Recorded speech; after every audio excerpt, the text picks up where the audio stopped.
Bonjour, ici Raymond Desmarteau à Radio-Canada International. Aujourd'hui, dans notre dossier immigration, on se penche sur la perception de l'immigration par des gens de Premières Nations. Notre collègue et invité partenaire, Mélissa Molène, bonjour. On se dit tous les deux, bien sûr, Koué, évidemment, qui est le bonjour dans nombre de nations autochtones un peu partout. Au Québec, oui. C'est la manière un peu de dire bonjour. Il y a plusieurs façons, mais... Koué, chez les Abénaquis, c'est Koué, Koué, des choses comme ça. Oui, Koué, exactement, Koué. Mais tu peux le dire Koué ou Koué, Koué.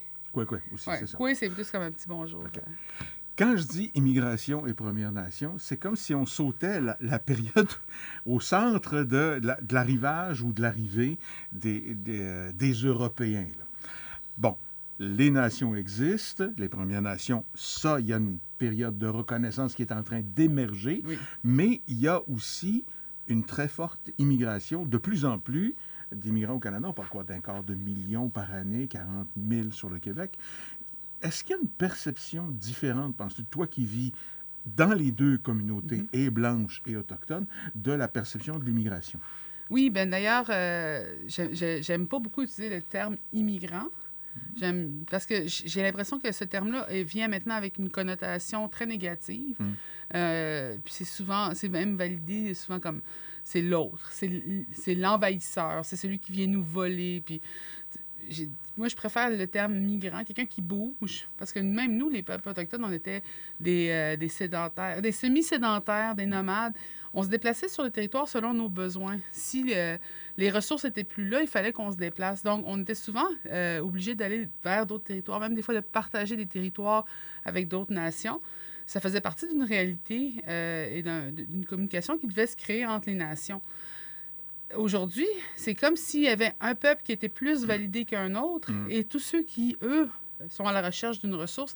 Et cette ressource-là peut être même juste le désir de ne pas mourir dans une guerre, de ne pas vivre des injustices ou juste de pouvoir accéder à une bonne manière de vivre pour tes enfants puis pour tes futurs petits-enfants. Ça devient quasiment comme si on venait voler de quoi. Alors que je pense que n'importe quel être humain, dans ma conception à moi, dans la conception qui est liée à la tradition, a le droit d'exister là où ses pieds se trouvent, a le droit de vivre, de partager les ressources, l'eau, la nourriture, mais il y a quand même une responsabilité qui est celle de respecter ceux qui ont la responsabilité du territoire. Parce qu'on ne parle pas de possession de territoire autrefois. Oui, parce que la relation avec le sol est complètement différente. Oui. Quand les Européens sont arrivés à une époque, puis ils disaient « ça, c'est notre territoire, c'est à nous », des chefs qui ont ri et qui ont dit « ben partez avec ». Tu ne peux pas posséder le territoire, tu peux le partager. Et ceux qui sont sur ces territoires-là depuis avant les nouveaux migrants, justement, ont la responsabilité de s'assurer que les ressources sont suffisantes, qu'il y a un partage, qu'il y a un respect aussi des cycles pour s'assurer qu'il y a une pérennité de la survie humaine. Quand quelqu'un arrivait, il demandait la permission de pouvoir partager le territoire. Et des fois, quand les ressources n'étaient pas assez bonnes, il disait, ben malheureusement, non, ça ne marche pas. Mais on pourrait essayer de chasser ensemble, on pourrait essayer de trouver les ressources. Et quand un réussissait à avoir la chasse, il partageait avec l'autre. Donc, il y avait une entraide qui était humaine plus que liée aux nations. Aujourd'hui, c'est même pas une question de survie de base, c'est juste une question, on dirait, de peurs qui sont créées. Donc, moi, quand je suis l'idée de nouveaux arrivants, je suis cette idée traditionnelle de tous les êtres humains qui sont de bonne volonté, qui viennent pour les mêmes choses que moi, je voudrais avoir si j'étais dans la misère. On peut vivre avec, on peut travailler ensemble. Mais malheureusement, l'immigration, c'est maintenant utilisé plus comme un bateau pour faire peur aux gens, alors qu'on voit bien que, à part pour les peuples autochtones, que ça fait des dizaines de milliers d'années qu'on est ici, pas mal tout le monde est lié de l'immigration. Même les États-Unis ont longtemps eu cette belle image de l'immigrant. Donnez-nous vos pauvres, ou laissez pour compte, c'est la ça. Statue de la liberté qui est le grand symbole. Et maintenant... Don de la France, d'ailleurs. Oui. Et là, j'entends des histoires que un citoyen anglais, né en Angleterre, même pas avec une double citoyenneté, se fait bloquer à l'aéroport pour pas pouvoir rentrer aux États-Unis juste parce qu'il a pas l'air blanc. Il y a un délit de faciès, c'est ça. Mais dans la perception non autochtone, il arrive parfois qu'il y a un discours pour faire peur aux gens, là, comme on dit, de l'immigration, qui dit, bon, ce sont nos valeurs, nos cultures qui sont donc diluées. Qu'en est-il de la perception amérindienne par rapport à cet aspect-là avec la présence de l'immigrant, du nouvel arrivant?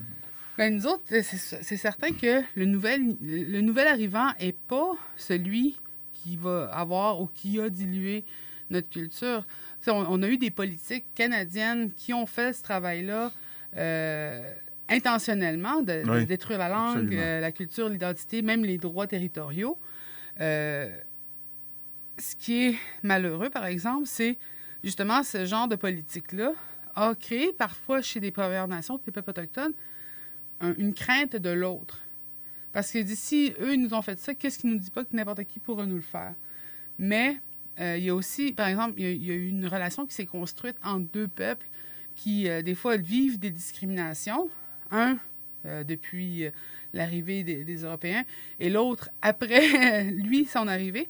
Ça a permis quand même de créer des relations. On a des communautés où quelqu'un va être issu des souches africaines, des souches européennes, mais mélangé avec des Inuits, des Atikamekw, des Algonquins, des Mohawks. Et ça crée un nouvel apport dans la communauté. Il ne faut pas oublier que les Premières Nations, on adoptait d'autres nations avec nous. On adoptait des gens avec nous.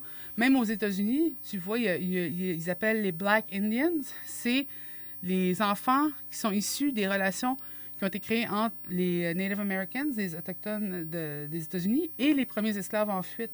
D'ailleurs, beaucoup d'esclaves en fuite se sont dirigés vers les communautés autochtones pour pouvoir survivre et éviter d'être pris en esclavage. Donc, il y avait une adoption, il y avait une intégration à la culture, mais il y avait aussi une adoption des traditions.